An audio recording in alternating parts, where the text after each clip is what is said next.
Hello friends, నేను doctor Ananthalakshmi, senior consultant TX హాస్పిటల్లో obstetrics and గైనకాలజీలో. సో మా దగ్గరికి పేషెంట్స్ యూజువలీ ఇప్పుడు అల్ట్రాసౌండ్ అన్నది చాలామంది కొంచెం కడుపు నొప్పి రాగానే చేయించేసుకుంటారు. సో అందులో వచ్చే కామన్ ఫైండింగ్ ఆడవాళ్ళలో పీసీఓఎస్. సో చాలామంది వస్తారు, మేడం మాకు పీసీఓఎస్ వచ్చింది, సో దాన్ని ఏం చేయాలి?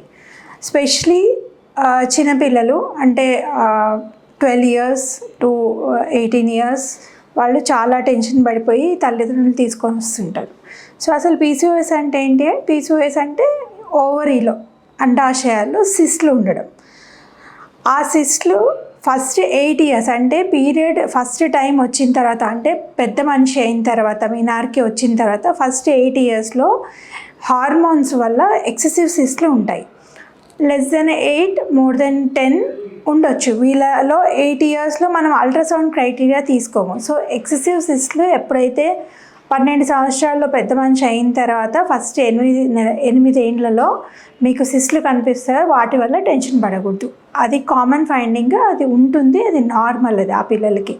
కాకపోతే దాంతోపాటు పీరియడ్స్ చాలా ఇర్రెగ్యులర్గా ఉండడము, చాలా లావ్ అయిపోవడము, లేకపోతే అన్వాంటెడ్ హెయిర్, రాకూడని ప్లేస్లో హెయిర్, లేకపోతే ఎక్సెసివ్గా హెయిర్ మొహం మీద, ఛాతీ మీద, కాళ్ళు చేతులకి ఎక్సెసివ్ హెయిర్ ఉంది, పాప చాలా పింపుల్స్ వస్తున్నాయి, చాలా లావ్ అయిపోతుంది, అలాంటప్పుడు హాస్పిటల్కి వచ్చి అసలు అది పీసీఓఎస్సా లేకపోతే తిండి, behavioural changes, life style modification వల్ల లావ్ అవుతున్నారో తెలుసుకోవాలి.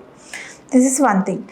సెకండ్ థింగ్ ఏంటి అంటే ఆఫ్టర్ 8 years, అంటే ఇప్పుడు సపోజింగ్ 12 yearsకి అమ్మాయి పెద్ద మనిషి అయింది అంటే 8 years, 20 years వరకు మనం కౌంట్ చేస్తాం. 20 years తర్వాత అల్ట్రాసౌండ్ క్రైటీరియాని తీసుకోవచ్చు. అల్ట్రాసౌండ్ క్రైటీరియా ఏంటి అంటే 1 నుంచి 10 సిస్ట్లు ఓవరీలో ఉంటే నార్మల్. అదే మోర్ దెన్ 10 ఉండి దాన్ని నెక్లెస్ ప్యాటర్న్లో అంటే ఓవరీకి రౌండ్గా ఉంటే అది అబ్నార్మల్. సో అలాంటప్పుడు ప్లస్ ఇర్రెగ్యులర్ పీరియడ్స్ ఉన్నా, ఆర్ మీకు పెళ్ళైపోయి ఒక ఫస్ట్ 2 years మీకు పిల్లలు ట్రై చేసి పుట్టకపోయినా ఇమీడియట్గా డాక్టర్ని కన్సల్ట్ చేయాలి. Thank you.